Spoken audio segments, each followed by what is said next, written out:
10 years ago, I fell in love with a man 2 years my senior in the same high school. And became pregnant at age 16. We eloped and I gave birth.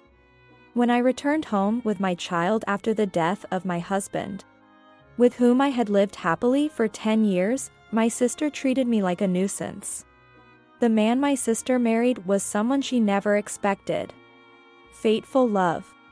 The existence of a destined partner. When one meets such a person, is it possible to resist one's fate? I met my fated partner when I was 16 years old. Now I am 26 years old, so that was 10 years ago. My name is Mia. I am a single mother of a 9-year-old girl and a 7-year-old boy. It was right after I entered high school when I met the man of my dreams, Nick. He was a junior in the same high school. And when we passed each other in the hallway in front of the staff room, I felt something and turned around without thinking. And he turned around and looked at me the same way. It was an eternal moment, I can't explain it, but it felt like that. At that moment, we fell in love. Nick said, "This may sound strange, but I think I'm going to marry you." I didn't think it was strange at all. I thought so too. I was an ordinary 16-year-old, not particularly beautiful, with only my health as my only merit, but at that moment, I felt as if I was the hero of a story. Nick was so brilliant that he was guaranteed admission to a national university. But he said to me, "It will be a student marriage. But let's get married after you graduate from high school." Shortly after he said this to me, I found out I was pregnant. It was the winter of my senior year of high school, an important time for Nick. Nick said he would marry me instead of going to university and working for me and our child. But naturally, Nick's parents were strongly opposed. Nick's family was wealthy, with his father being an executive of a large company. Mia is only 16, isn't she? What about high school? Don't be swayed by fleeting emotions. Think about the future, Nick's father said to him. Why don't you think about marrying after graduating from university? You'll struggle, and your mother is against marrying and having a child at such a young age. Nick's mother also said, "Don't worry. I know a doctor who can handle it discreetly, so no one will know." When Nick's father said this, Nick and I decided to elope. Now that I'm a mother, I understand the feelings and words of Nick's parents. It's selfish, but if my child told me the same thing, I'm sure I would oppose it too. But at that time, for us, there was no other choice but to have and raise a child together. And even now, I do not regret that decision. We left a note for our parents, packed our bags, and slipped out of the house to head to LA. We didn't leave without any plan. We sought help from an acquaintance of Nick, whom he had been in touch with online since middle school, and who developed smartphone game apps. What? Nick is a high school student? And his girlfriend too? And she's pregnant? What a mess. The person we turned to was a man in his 30s named James. This is a surprise. I thought they were young, but at least over 20. If I'd known they were high school students, I would have stopped them. But now that they're here, I can't just abandon them. James said this while holding his head and let us stay in his apartment-cum-office. He even became our guarantor when renting an apartment. We must contact our parents once we settle down, was the condition. So Nick and I sent postcards to our parents without our address. Writing, "We are doing well. Please do not look for us." Nick started helping with game development at James' place, and James was surprised. What? So when you came up with that idea, Nick was still in middle school? Amazing. To think he could program like this self-taught. Nick had been involved in game development before. I took on the role of cleaning and preparing meals in our combined office and living space. And James was grateful, saying, "This is a big help. I usually eat out or live on store dishes and microwave food." At the same time as feeling good that helping my mother with cooking had paid off. I also felt a pang of sadness, remembering my parents. Then Nick and I registered our marriage, becoming husband and wife. We didn't have a wedding ceremony, rings, or a honeymoon. But we celebrated by buying a small cake just for the two of us. Our first child was a girl. And we sent postcards with a photo of the three of us to both sets of grandparents. Every Christmas, we sent family photos to our parents. The salary at James's place wasn't much, but as he said, "I'll give you a bonus if the app hits," and 2 years later, we received a substantial bonus. Around that time, I remember being very happy because I was pregnant with our second child. Our second child was a boy, and life was hectic but happy for our family of 4. Maybe we were drawn to each other so we could meet these kids. Nick said this, adoring our 2 children, and those days were irreplaceable and filled with happiness. However, nearly 10 years after we left home, one spring day, Nick suddenly collapsed. It was when Nick was 27, I was 25, our daughter Anna was 8, and our son Ben was 6. He had acute myeloid leukemia. I'm sorry, Mia. I've been hiding this from you. Before I entered high school, I had a bone marrow transplant from my brother. There was a chance of relapse, but I kept silent and married you. I'm sorry. Nick apologized to me from his hospital bed. No, even if I had known, I would have married you. I contacted Nick's parents, and they, along with his brother, rushed to the hospital. I'm sorry for being such a disappointing son, Dad, Mom. And sorry, brother, even though you became a donor for me. But I don't regret it. These nearly 10 years have been truly happy, thanks to Mia and the kids. The postcards you sent always looked so happy, I know that. His mother said, crying and holding Nick's hand. Thank you, Mia.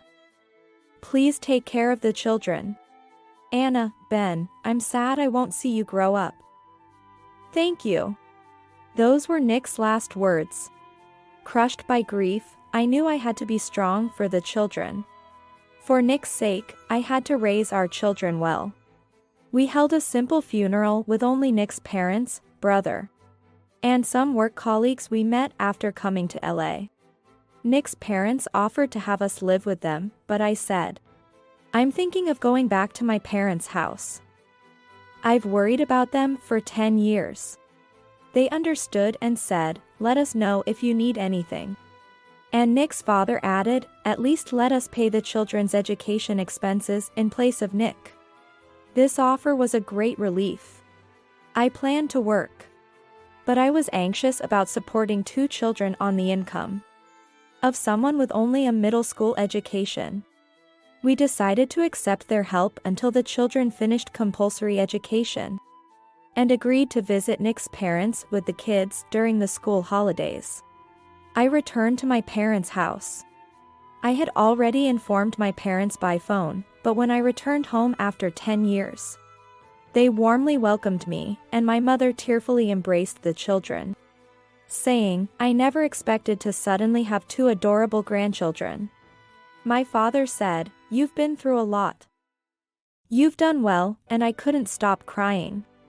However, only my sister said, how brazen of you to return after all this time.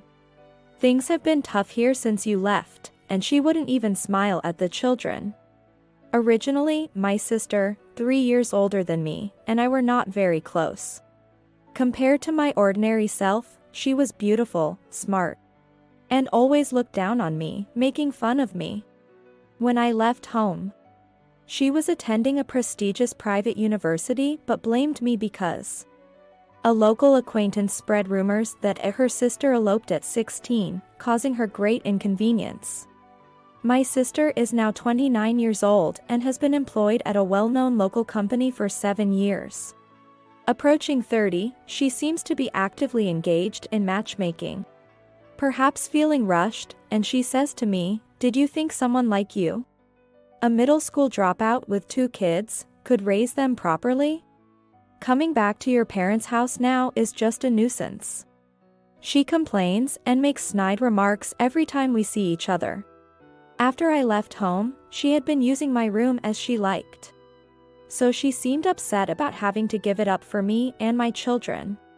Because of her attitude, the children naturally don't get attached to her.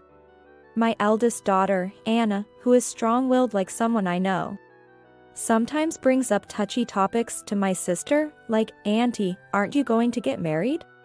My sister hates being called a auntie and immaturely tells my daughter, "Can you stop calling me auntie?" It's troubling to suddenly be called niece or nephew. But when she is told, "But you are an auntie, what else should we call you?" she falls silent, looking frustrated. I felt sorry that the children had to change schools. But they quickly adapted to the new environment and were both attending school cheerfully. During the summer vacation, they even spent a few days staying at Nick's parents' house. Nick's parents and his brother, Kent, really dote on the children. They might be spoiling them a bit too much, taking them out to various places and buying them things they want, which makes the kids very happy. When I visit Nick's parents' house, they, including his brother, want to hear stories about Nick's time in LA, and I end up talking about Nick, forgetting the time. Nick's brother's name is Kent. Kent doesn't look much like his brother Nick. While Nick is rather slender, Kent is more muscular. And they only really share a similarity in their eyebrows. Kent is lively and strong-willed, unlike the gentle and placid Nick. He's a good storyteller and often makes me and the children laugh. It was about 3 months after returning home. "You come back here with 2 kids and don't work, you're just parasites." Well, I guess with just a middle school education, you wouldn't get a decent job anyway. My sister said that to me. My mother, unable to watch this, intervened. "Mia has been contributing to the household expenses properly. You haven't contributed a single penny since you started working. Can't you be a little kinder to your sister, who's hurting from losing the husband she loved?" What? Really? But she's not working. It's not surprising that she was shocked. Right after I returned home, Nick's parents transferred $5,000 to my bank account as child support. They even said they would transfer this amount every month. When I said, "I can't accept so much," they insisted, "Money is not something to worry about. Rather than working, we want you, Mia, to stay with the children on behalf of Nick." I was told just that.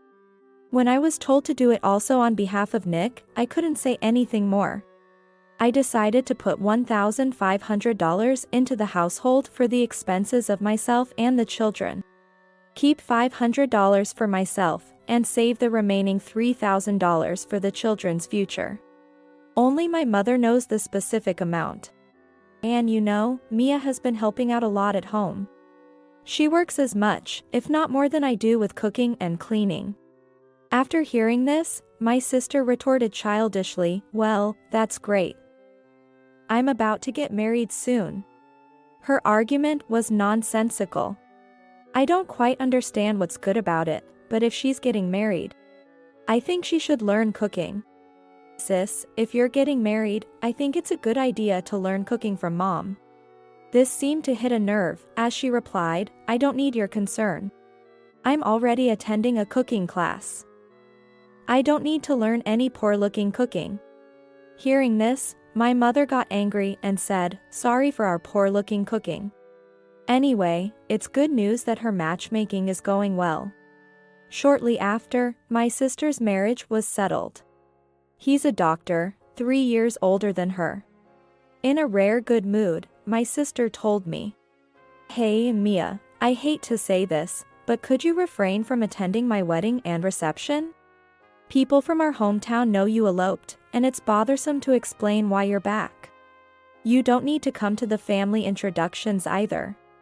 It's embarrassing to have a sister who's a single mother and a middle school dropout." I thought this was just like my vain sister.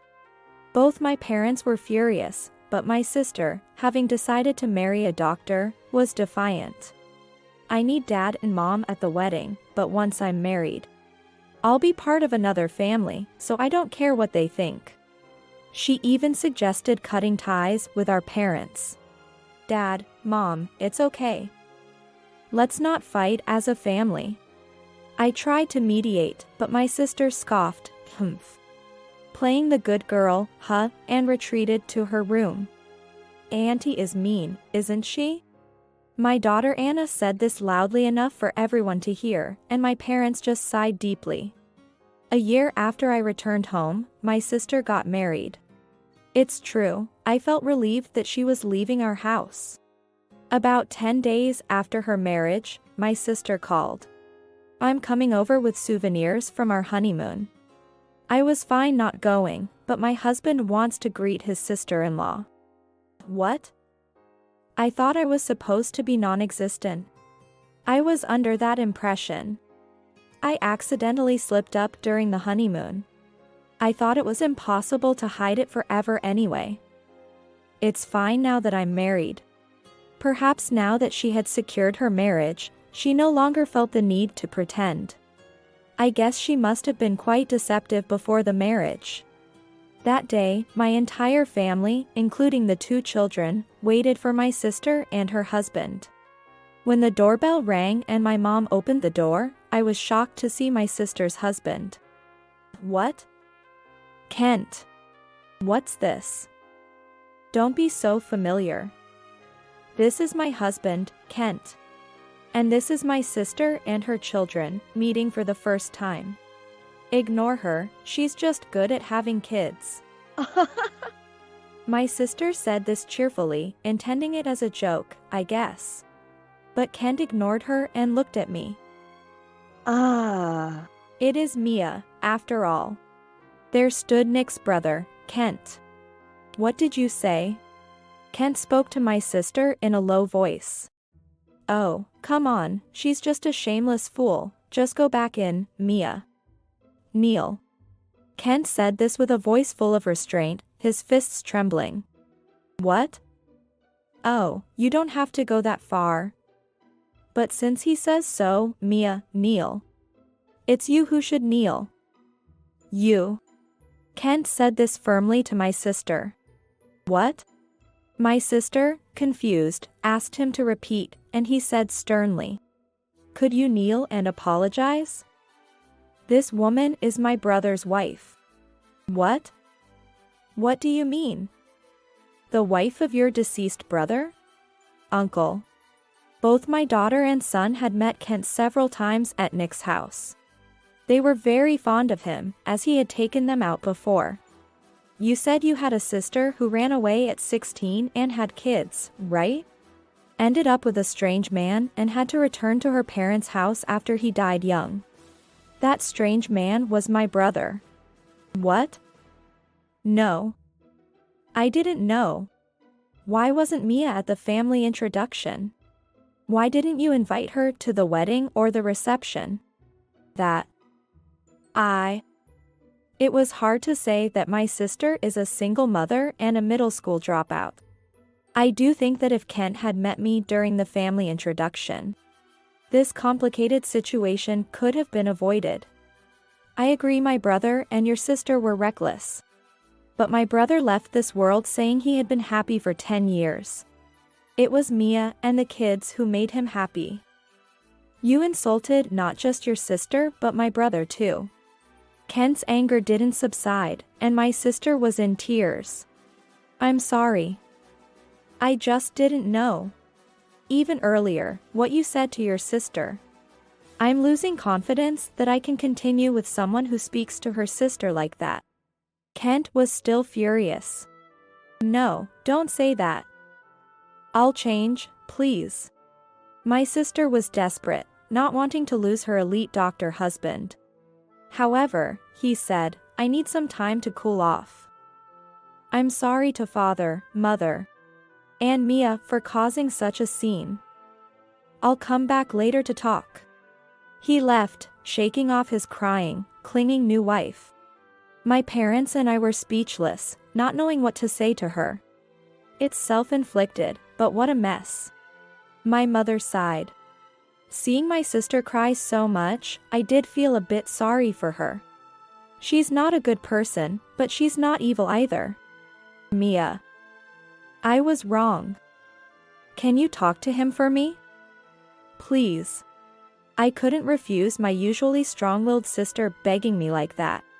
The next day, I went to Nick's family home. It seems there's quite a connection between our sons and you sisters. Nick's mother said this as she made coffee. You don't have to worry about me, brother-in-law. My sister is strong-willed, vain, and selfish, but she's not a bad person. I want her to be happy as her sister. Please give her another chance. As I said this, Kent made a shocking statement. I know I shouldn't say this, but I think I decided to marry your sister because she reminded me of you, Mia. What? Not just me, but even his parents were surprised. I've been looking forward to seeing Mia and the kids this past year. But I knew Mia was still thinking of my brother, so I decided to marry to give up. I should have waited until Mia forgot my brother. I didn't know how to respond to such a sudden statement. I don't think I resemble my sister that much. You do. Like when you smile and your voice. I thought it was nice, so I decided to marry, but I was wrong. I should have waited until Mia forgot my brother. I won't forget him. What? I will never forget Nick. But, you're still young, and the kids are attached to me. I want to make you happy instead of my brother. I'm sorry. Their father is only Nick. I have affection for Kent as Nick's brother, but nothing more. Kent, you've lost. It's unreasonable to propose to your newlywed wife's sister. No matter the circumstances. Kent looked dejected as his mother scolded him. He's always been a bit selfish and impulsive, not considering others' feelings. Kent looked even more downcast after his father's harsh words. Nick was kind. I never saw him angry or heard him say bad things about anyone. But I was happy when you got angry at my sister. I don't mind what is said about me. But I couldn't stand hearing Nick badmouthed. Thank you. When I said that, Kent seemed to deflate and said in a disheartened voice, guess it's no good, huh? Of course it isn't. Besides, divorcing now would only make things harder for Mia and the kids than before. She had heard about my sister's behavior towards me from Kent and thankfully spoke up for me. Nick's father is a strong-willed and selfish? Sounds like Kent. You two are similar. So you should be able to make it work. Give up on Mia. His words seemed to prevent my sister's divorce. Don't worry, Mia. I'll straighten your sister out. Nick's mother said this with a smile. It was a surprising side of her, usually so gentle. Thank you, Mia. I'm sorry for everything. I appreciate it. Saying this, my sister returned to her husband's home. Before her marriage, she was ready to cut ties with our family. But now she visits quite often, bringing cakes and sweets that my kids and I like. This was unimaginable before. That mother-in-law, she looks kind, but she's so strict. She mostly comes to complain about her life after marriage. It seems like Nick's mother is indeed reforming my sister, as she had declared. A strict mother-in-law is just what you need. My mother's response was a bit cold, but she was happy that the divorce was avoided. It seems my sister and her husband, both strong-willed, have their fair share of fights, but they seem to be managing well. Honestly, I thought I couldn't get along with a man who demands an apology by kneeling. So maybe my sister and Ken are well suited for each other. Sometime later, I got a message from James in LA that a new game was finished. It was the game Nick had last worked on. I downloaded it immediately and showed it to my kids, Anna and Ben, saying, "This is the game your dad was working on last." The game featured a brother and sister, named Ben and Anna. Yes, they were modeled after our children. Dad made this? That's amazing. Is this me and sister? Awesome. The kids were amazed, looking at the game screen. It's a game filled with Nick's love, but I found myself crying and couldn't progress much. Upon clearing the game, the screen displayed, "Thank you." The same as Nick's last words. Thank you too. I was happy to have met you.